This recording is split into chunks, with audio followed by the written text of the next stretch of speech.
Hey, welcome to New Lifestyle Fitness interview with my friend Sherry, who is going to be gracious enough to share with us today her experience with gastric bypass surgery. I thought that with many people out there who are trying to figure out if this is something they might like to try, they might want to hear from someone who actually had it. It's one thing to read about, I feel it's one thing to read about someone's experience and you're reading from, I don't know, a newsletter from a medical place and you don't know this person at all. But I can tell you that this woman has taken care of herself, kept her weight off since I've known her, which is at least 11 years now. Right, for sure. Longer than 11 years. And I really thought that I would love for others to benefit from what you've been through. So she's going to share with you today, and I hope that you will be blessed. So I want to ask Sherry first, why did you decide to do this surgery? So first, Darla, I want to thank you for asking me to tell about my experience. It wasn't always easy for me to share my story, but I found as time went on that people really need to know and understand and want the information. So you got to share your experiences of different life changes. That's really important to help people make the decisions that are right for them. Yeah. So what had happened was I had reached a point in my life where I was well over 300 pounds and had 2 small children. I was divorced. And I found that I had tried every medical diet, fad diet, liquid pills, bars or whatever there was back in that time, and Weight Watchers and all of them. And there was some where I was successful. But when you're into over 300, close to 400 pounds, the problem is when you're losing 30 pounds, it's like losing 3. And I would gain it back, and then I'd gain back a little more. And so I found that a relative of mine that was out of state, she actually had this procedure called gastric bypass at the time. And I thought, wow, she looks amazing. She looks absolutely great. And she explained to me what it was, and I thought at the time, as I'm listening to her talk, I thought, this is something that I would never do. I would never feel that desperate that there was no other option for me but that. So needless to say, about 6 months later, I was actually in the doctor's office waiting to see a surgeon to talk about having gastric bypass done. Wow. Yeah, people, sometimes when you've tried everything else, no matter what it is you're dealing with, you get to a point where you're at the end, and what to do. And if you see someone else has been successful, and that's what kind of encouraged you, right? That's correct. You saw that she was successful. So how long ago did you have it done? So I first had it done, the procedure they were due back in 1995 was called gastric stapling, where they just basically stapled off part of your stomach and just made a smaller pouch. And I was very successful with it. When I left the hospital, I weighed 396 pounds, and that was after 5 days of being in the hospital. So it kind of tells you I was over definitely 400 pounds. I think within the first 6 weeks, I lost like 36 pounds or something like that. And so continued to keep going down. I followed the diet, listened to the doctors. Well, I like what she said. She followed the diet and listened to the doctors. Right. And you took this very seriously. Yes, I did. And at that time, they did not know as much, or they did not have as much information as what they do now, where they actually have a dietitian you work with. They have a mental health evaluation before you go in for the surgery to make sure that you know that this is the right choice for you. And it's a lot of gather as much information as you can, talk to as many people as you can, and make sure that it's the right choice for you. Did you have to make a lot of changes that were really difficult? Give up your favorite foods and really cut back on your portion sizes? Was that a shock to you? So not the portion size, not necessarily, because it wasn't that I was a big eater. I ate a lot of the wrong foods.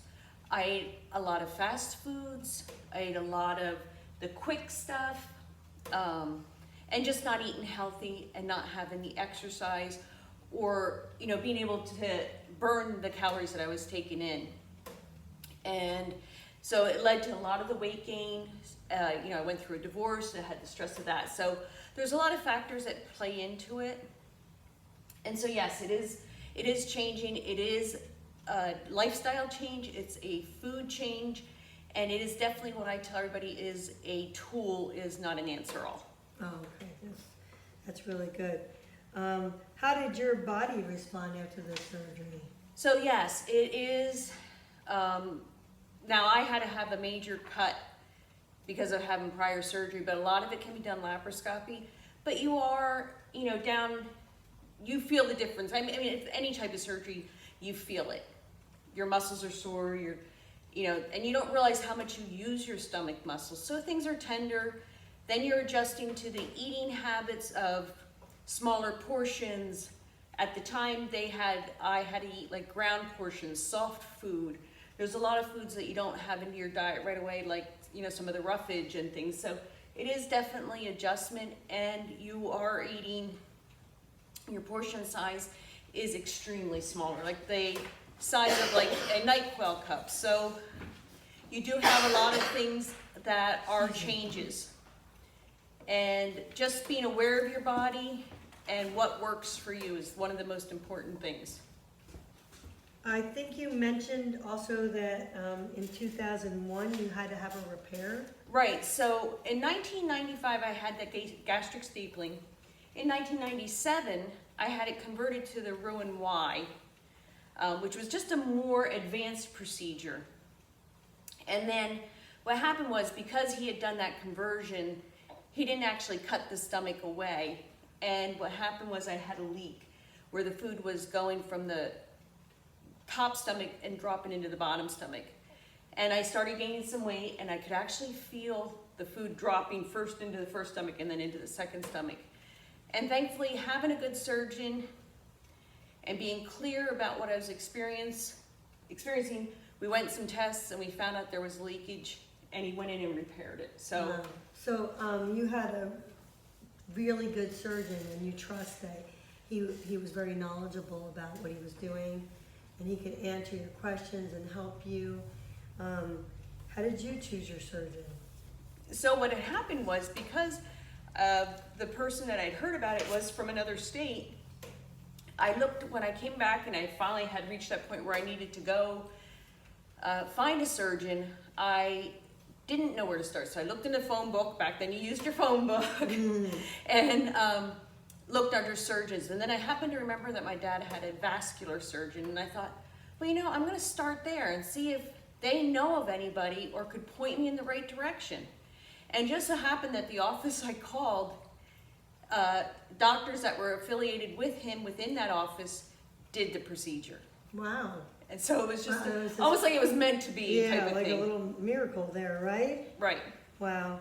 I can't even imagine you having that much weight, because all the time that I have known Sherry, she has kept herself nice and trim. Thank you. So yeah, this is amazing to me, and she's also kept herself healthy. So overall, she's been very healthy, and I really feel, at least from an observation, I don't know much about gastric bypass except for what I know mostly from her and a few other people that I would say did not follow the rules, Right. and did not stay healthy.